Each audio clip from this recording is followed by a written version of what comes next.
Hey there, this is Clay with RelationshipInnerGame.com, and in this video we're going to be talking about the 5 emotions that drive your ex's behaviors. Okay, so let's go ahead and get right into this. So the very first one that drives your ex's behavior is guilt. Guilt is the first emotion. Now, if you've ever been through a breakup, and I imagine you probably have, otherwise you wouldn't be watching this video, but if you've ever been through a breakup, you probably know that there are times when your ex won't talk to you, or your ex doesn't really respond to you very frequently, right? Or very in a timely fashion. And there's a lot of reasons behind that, but oftentimes one of the emotional drivers for that is really guilt. Nobody wants to think of themselves as a bad person who goes out and hurts other people. Most of us want to believe that we are good people that help make the world a better place, we're loving, we're caring, and all of that stuff. And that includes your ex. But when your ex broke up with you, they probably are aware that they hurt you. Maybe you cried, or maybe you just felt really bad and made it very well known. And so in order to not feel like that person that hurts other people, your ex might just simply separate themselves from you to avoid feeling that kind of guilt, okay? So that's definitely one emotion that drives your ex's behavior, and that's obviously just one example of how guilt might drive your ex's behavior, but there could be countless other ones as well. The second emotion that drives your ex's behavior is frustration, right? So one of the things that really inspires somebody to break up with their partner in the first place is typically a sense of frustration. And this sense of frustration, basically it comes from just believing that, hey, this relationship that I'm in is not going to get any better. It's not going to unfold the way I want it to. This problem that's happening is just going to keep happening, whatever it is. And that sense of frustration just sort of boils over, and it can kind of trigger the breakup to happen. But that sense of frustration can also sort of linger on afterwards, where oftentimes people will lash out at their ex, or attack their ex either in front of their friends or in front of the ex themselves, and the main reason for this is really that sense of frustration. It's not that they hated you all along or anything like that. It's just that they're going through a phase where they're feeling frustrated with you, frustrated for the time that they spent with you, frustrated that they think that it's all gone to waste, frustrated for any number of things. Okay, so if your ex is acting really cruel towards you, even typically that's not a sign that they're necessarily an evil person, although I'm sure there are some people out there who are just evil, but it's probably more of a sign that your ex has just been frustrated with some aspect of your relationship and is just sort of lashing out at you after that breakup is over, right? Like basically just using you as an easy punching bag. And I'm not saying it's right, but it's one of those emotions that really drives your ex's behavior, okay? The third driver emotionally that will motivate your ex to act or do certain things is insecurity, okay? So this might feel a little bit strange at first, ex broke up with me, why would they be feeling insecure?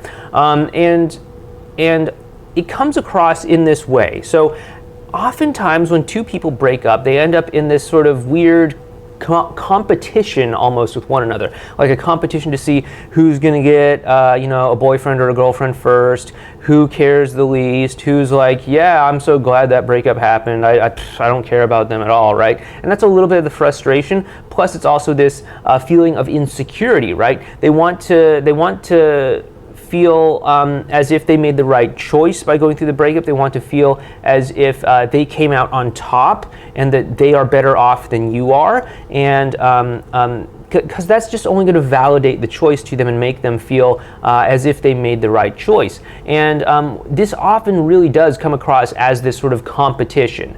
Sure, it can take that form of that lashing out at the other person thing, but often it comes across as the competition, trying to see who's more attractive, who can get into a relationship first, who can I don't know, move on with their life first, who can be happiest or whatever. And really this is going to create a facade. So you might, see on social media or hear from friends or something like that, oh, they're in a new relationship now, or oh, they seem like they're really happy. Oh, they said that they're over you, or something like that. And in my experience, this hasn't really been the truth, so to speak, so much as it's just been a form of them trying to patch up any sort of insecurity that they have, trying to basically posture and say, I'm so much better off without them. I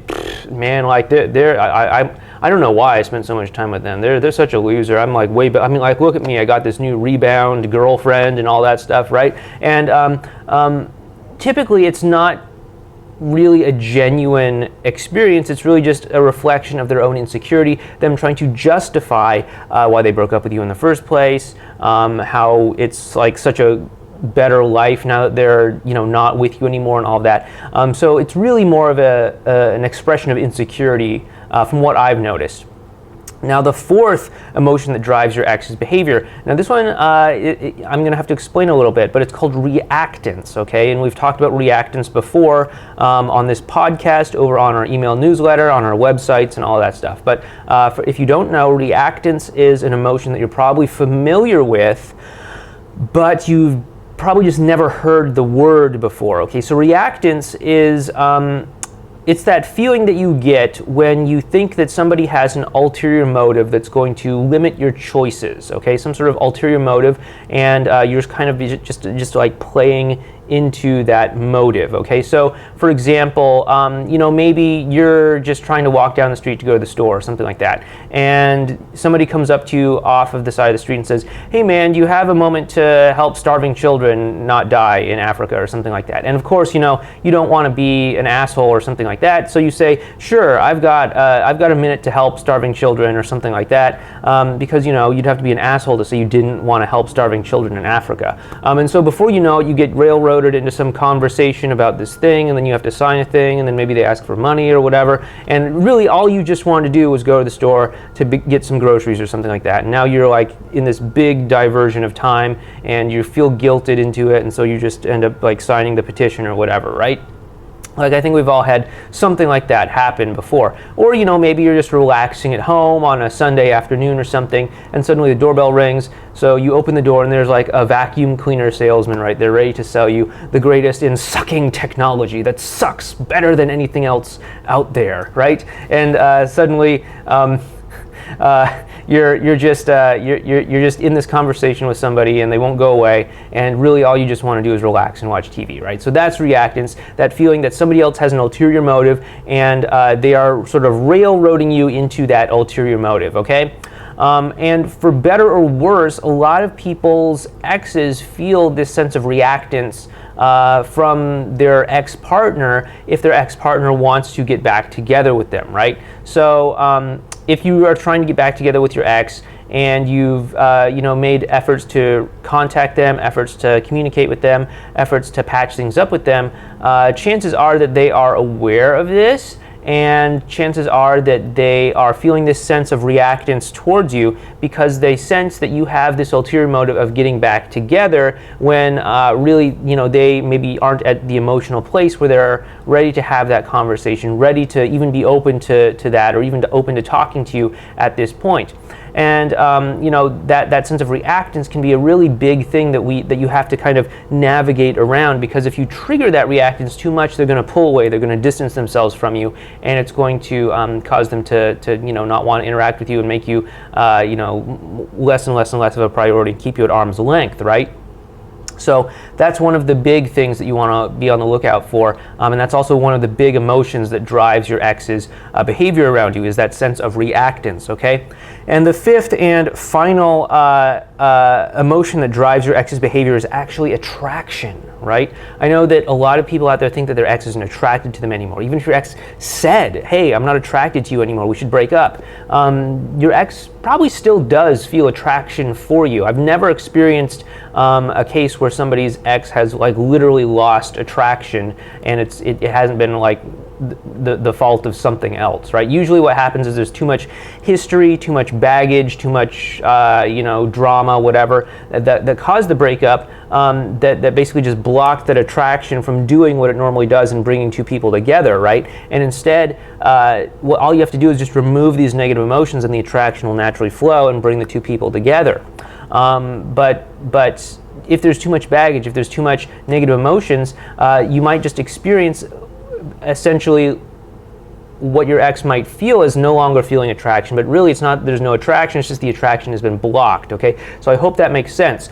But your ex probably does still feel a lot of attraction towards you, which is why there's sort of this, hey, I gotta like keep tabs on this person kind of thing. I gotta keep in touch, but not too much in touch. I've got to be in competition with this person. I gotta measure my success against this person, because like if you wanted to see which one of you was more attractive, which one of you was more desirable, if they really didn't think that you were an attractive person, then why would they even care? But if they were in competition to see if they were more attractive than you, then clearly they think that you're attractive, right? And so they would want to see, hey, am I more attractive than this already attractive person, right? So your ex does feel attraction for you, and because they're also feeling all of these other emotions too, it's sort of like this sort of pull towards you, but it's sort of also repelled at the same time. It's kind of like if you could imagine some sort of weird, strange magnet that somehow drew a magnet towards itself, but also repelled the magnet at the same time. If you could imagine something really weird that probably defies physics like that, that's kind of what's going on with your ex, because they do still feel attracted to you, but on the other hand, they also feel a lot of negative emotions towards you too, like reactance, guilt, insecurity, and frustration. So just something to keep in mind. Anyway, if you like what we're doing here, please go ahead and give us a thumbs up, or go ahead and subscribe to the YouTube channel.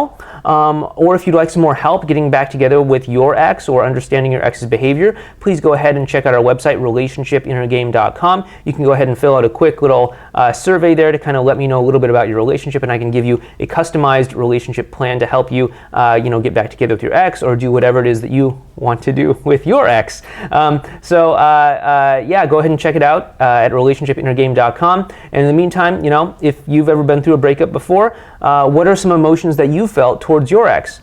This has been Clay with relationshipinnergame.com, and I'll see you in the next video. Take care.